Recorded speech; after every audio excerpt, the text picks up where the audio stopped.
everyone. Welcome to the Empowering Show, where we decode the mindset of industry leaders to help each one of you unleash your true potential. Our guest for today is Miss Susan Bennett. She's a renowned American voiceover artist and popularly known as the voice of Siri. She has 20 plus years of experience in the field of in as a voiceover artist and has worked with companies like Walt Disney, Coca-Cola, IBM, AT&T, Verizon, and many more. And thank you so much, Susan, for being a part of this interview. I'm super excited for our conversation. And honestly, I still can't believe this is happening. Well, thank you for inviting me. I appreciate it. So, Susan, talking about your journey, how did you start off, as a voiceover artist, and what inspired you? Since this is a really unconventional field, so we'd love to know. Well, I got into voiceover work accidentally, actually. I was a singer, well, I still am a singer, and I did a lot of work in the studio, singing background vocals and commercials and things like that. And one day I had been in a group of singers doing a commercial, and the voice actor didn't show up to read the copy for the spot. So the studio owner said, "Susan, you don't have an accent.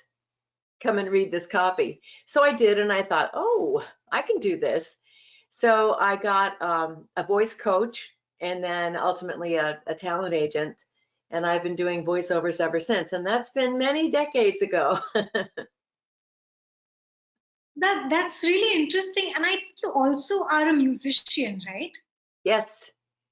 Yes. So when I was reading about your journey, I came to know that you're a musician. So was singing something that always interested you uh, Well, in your journey? I got into singing actually in high school, but I was always musical. When I was 4 years old, our next door neighbor heard me picking out melodies on a little toy piano. And he called my parents and said, "I think you have a musical child." And he gave me his upright piano before he moved. Mr. Chegner, thank you, Mr. Chegner.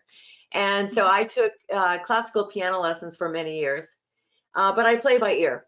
And so mostly the work that I have done, I've had a couple of different bands that I've worked with over the years, playing for different parties and conventions and things like that.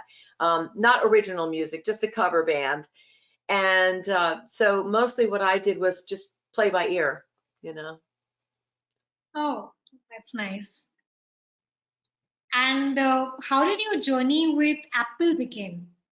Uh, Well, that's kind of a complicated question because I never really did work for Apple.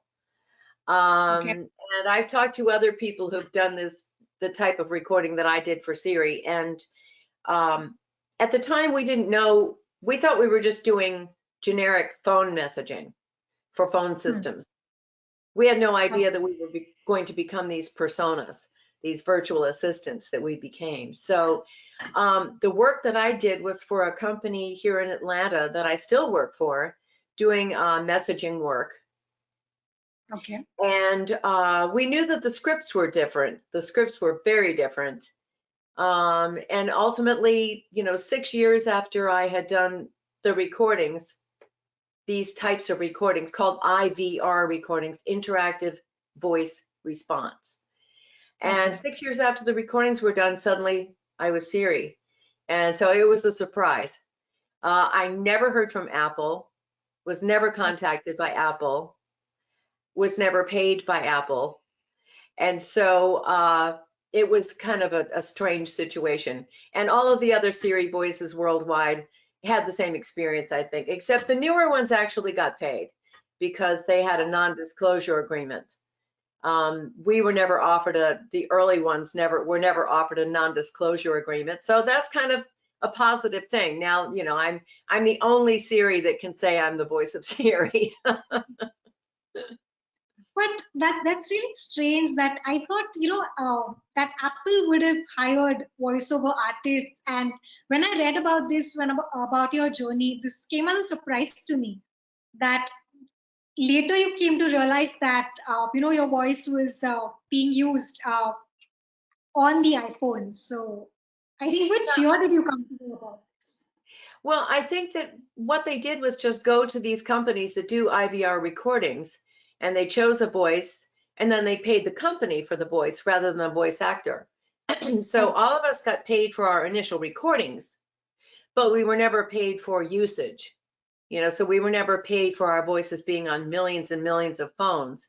Um, that doesn't sound like a big deal to people, but we have no way of measuring how it impacted our voiceover careers, because suddenly our voices were ubiquitous. They were everywhere, and yeah. mostly for IVR voices. For instance, if you're calling a company or if you're calling a business and you hear a voice that says, "Thank you for calling, please press 1," you don't really notice that voice. But Hmm. if that voice becomes a persona like Siri, and you're talking to Siri every day, several times a day, you become familiar with that voice.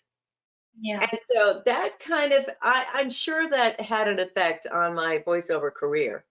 But on the other hand, like everything else in life, there's a positive and a negative. And the positive is I got a whole new career from Siri as a Siri event. I do Siri appearances and speaker events.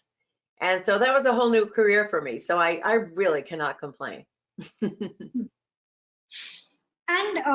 the thing is that what I feel that your voice, I mean, it would be such an amazing feeling that millions of people across the globe are, exposed to that voice. And can you describe that?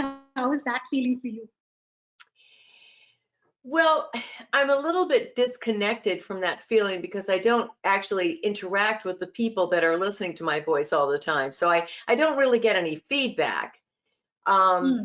except for when I go to tech conferences or speaker events, and then people say, "Oh, I talk to you all the time," and uh, and I say, "Well, I hope I was nice to you." um, it's a hard thing to describe, and it was a pretty big deal, and that's why it took me a very long time to reveal myself as the voice of Siri, because I knew it was going to have a big impact on my life. And Yeah.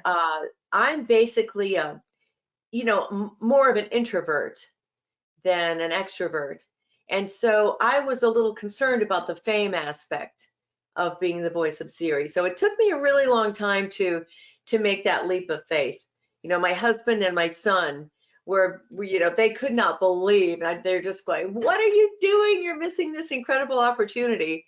And finally, I Hmm. decided that they were right, and to just go ahead and take that chance. So basically, Siri was a huge life lesson for me, and learning that sometimes to get somewhere you have to take a bit of a risk or a leap of Yeah. faith. Yeah. So see, we're always learning lessons, and all throughout our lives. So